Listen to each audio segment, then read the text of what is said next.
Darwin Sugiman Bieng, your freelance news reader.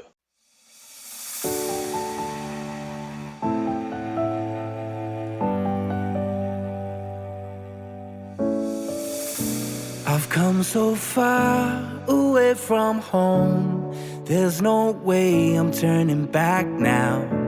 My destination is unknown, so I'll keep pushing, never slow down. A big blue sky, a pocket of dreams, a head full of hopes, possibilities. I'm taking a chance to reach for the stars, for the stars. If I fall, then I'll get back up, try again, come back stronger. No walls they build can stop me now. Let's keep chasing the sun, do what can be done. Let's go beyond, push the limits, take flight. We'll break through the sky and go beyond the stars. With every step we take, we'll lead the way. These walls, we're breaking them down, and we'll leave them all in the dust. New horizons waiting for us, because we were made to go beyond.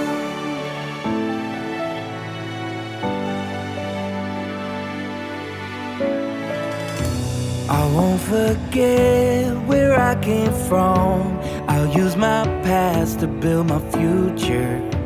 Keep moving forwards, go beyond what they thought possible. If I fall, then I'll get back up, try again, come back stronger. No walls they build can stop me now. Let's keep chasing the sun, do what can be done. Let's go beyond, push the limits, take flight. We'll break through the sky and go beyond the stars. With every step we take, we'll lead the way. These walls, we're breaking them down, and we'll leave them all in the dust and go beyond. Expectations and dreams to be stronger, to push harder than before. Top story number 1. Aceh Tsunami. A 9.1 magnitude earthquake off Banda Aceh. Tearful mourners prayed on 26 December as ceremonies were held across Asia to remember almost 230,000 people who died 2 decades ago when tsunami hit coastline around the Indian Ocean, one of the world's worst natural disasters. In Indonesia, Aceh province, where more than 100,000 people were killed, a siren rang out at the Baitur Rahman Grand Mosque to kick off a series of memorials around the region, including in Sri Lanka, India, Thailand, which the tsunami hit hours later. Tearful relatives of the dead laid flowers and wreaths at the curved wall in the shape of tsunami wave with plaques bearing victims' names. There was no warning of impending tsunami, giving little time for evacuation, despite hours-long gap between waves striking different continents. Now a quake observer for Indonesian Geophysics Agency, 28-year-old Mr. Hudulila, is part of a team tasked with upgrading Aceh quake detection and tsunami warning system, including sirens loud enough to be heard 100 km away. The disaster also ended a decade-long separatist conflict in Aceh, Gerakan Aceh Merdeka, with a peace deal between rebels and Jakarta struck less than a year later. Top story number 2. Singapore F&B restaurant. Veteran economist Song Sen-won tracks the pulse of Singapore economy in his own special way that may be best described as Bellynomics. We have one stomach, but now we have a lot more F&B options in Singapore. Department of Statistics data shows that 1,200 restaurants opened in the first 11 months of 2024, but 856 closed, leaving a net of 348 new outlets. Mr. Church said that the industry does not have new blood. The number of restaurants is still increasing, but there is no increase in the number of F&B workers. Japan Food now pays between $11 and $13 an hour for part-time staff, compared with $8 or so an hour before the pandemic. It is all about experience now. The food must taste good, but the entire experience, which includes your service, must be good as well. Kumachan Onsen features a teddy bear-shaped broth which melts into a flavorful soup. The cute teddy bears appeals to the younger crowd. Ultimately, Singaporeans are value-driven, said Swenson Mr. Teo. When they find something that is good value to them, they will come back. Mr. Chia will frequent restaurants where the food is unique and hard to replicate at home or where the dishes require a lot of effort to prepare, but it must be reasonably affordable. Top story number 3. KPK, PDIP graph. On December 24, news brought out that Indonesian Corruption Eradication Commission (KPK) had issued a warrant to investigate PDIP leader Mr. Hasto Kristianto for his alleged role in helping former party member and fugitive Harun Masiku to secure a seat in House of Representatives for the 2019 to 2024 term.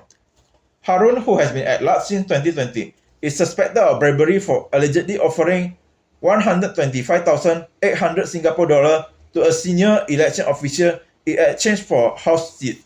KPK has been seen in recent months to favor those in power, including former President Joko Widodo and current President Prabowo Subianto. The KPK move comes day after PDIP expelled Mr. Widodo from the party on December 26.